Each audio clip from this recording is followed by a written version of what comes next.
चलिए बच्चों सॉल्व करते हैं क्वेश्चन नंबर 1। क्वेश्चन नंबर 1 है, if the 17th term of an AP exceeds its 10th term by 7, find the common difference.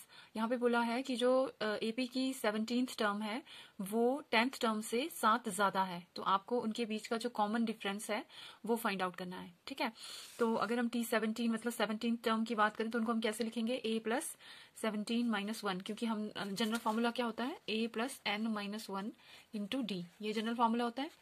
कोई भी n निकालनी हो, फिर n 10 हो सकता है, 100 हो सकता है, 1000 हो सकता है, तो जो आपके पास d के साथ वाली टर्म है वो उसमें से 1 टर्म लेस करके मिलती है ना। जैसे a9 निकालना है तो a प्लस 8d होगा, a7 होगा तो a प्लस 6d होगा, है ना।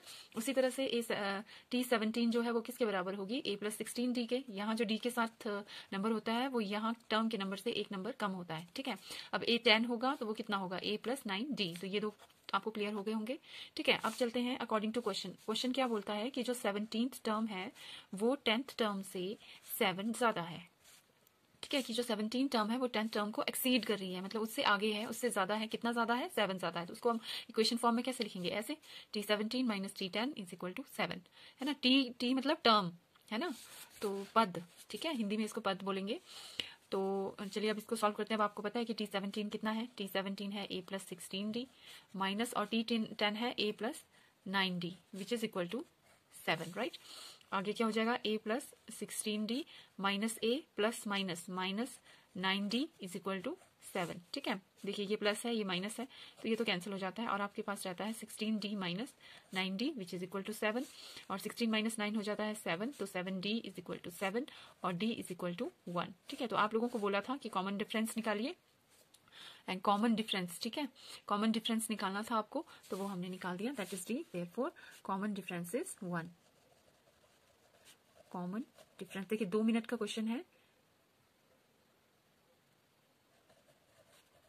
is 1। Okay, so this is the answer, very simple.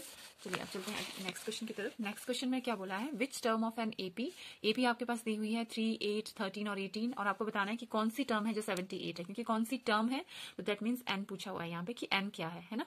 तो एन मैंने यहाँ क्वेश्चन मार्क लगा दिया है एन पे। और ए क्या होता है, फर्स्ट जो टर्म होती है उसको हम ए बोलते हैं, तो फर्स्ट टर्म होगी आपके पास 3।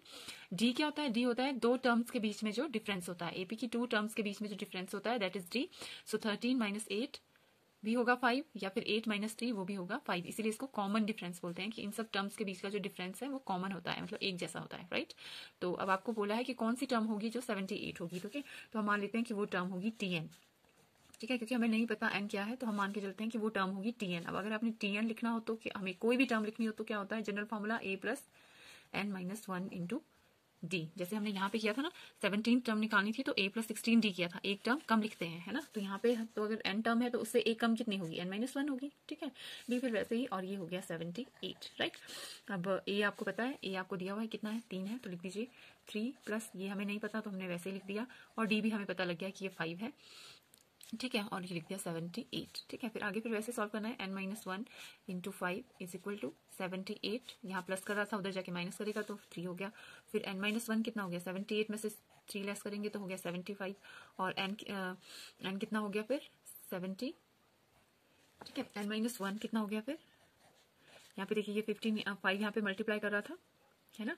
और यहाँ पे अगर हम यहाँ लेके जाएंगे तो ये कितना होगा 75/5, और ये कितना हो गया n minus 1 is equal to 15, और n कितना हो गया फिर 15, ये माइनस था उधर जाके प्लस कर दिया तो कितना n इज इक्वल टू कितना हो गया 16। तो हम लोगों को पता लग गया कि n कितना है 16 है। ठीक है, तो इसलिए टर्म कितनी होगी, देयरफॉर 16th टर्म इज, क्योंकि n क्या है number of term, 16th term is 78। ये देखिए 5 मिनट्स में आपके 2 क्वेश्चन हो गए, है ना, और आपको 4 मार्क्स मिल गए, इसे इजी। चलिए अब चलते हैं नेक्स्ट क्वेश्चन की तरफ। नेक्स्ट क्वेश्चन है, इसमें समझना जरूरी है, multiple of 4 lie between 10 and 250। Multiple of 4 मतलब हमें 4 का टेबल आना चाहिए, तो 4 1 4, 4 2 8, 4 3 12, 4 4 16। अब लेकिन यहाँ पे ध्यान देना आपने, आप यहाँ पे मल्टीपल ऑफ 4 बोला है तो 4 से शुरू नहीं करना आपने, क्यों, क्योंकि यहाँ पे बोला है 10 और 250 के बीच में, तो अब 10 के बीच में ये 8 और 4 तो आते ही नहीं है, तो पहला जो मल्टीपल होगा 4 का जो 10 से ज्यादा होगा वो क्या होगा 12। ठीक है, तो फिर 12 लिख दिया, फिर आगे नेक्स्ट तो 16 होगा, फिर उससे आगे 20 होगा।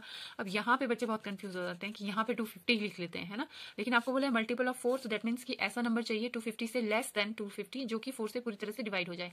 तो सबसे पहले हम 250 से स्टार्ट करते हैं। अगर हम 250 को 4 से डिवाइड करते हैं तो आपके पास आता है 6, ठीक है, 6 4 जा, और यहाँ पे आता है 10, 10 तो 4 से पूरी तरह डिवाइड नहीं होता, तो 250 तो जो है 4 का मल्टीपल नहीं है। फिर 249 देखेंगे।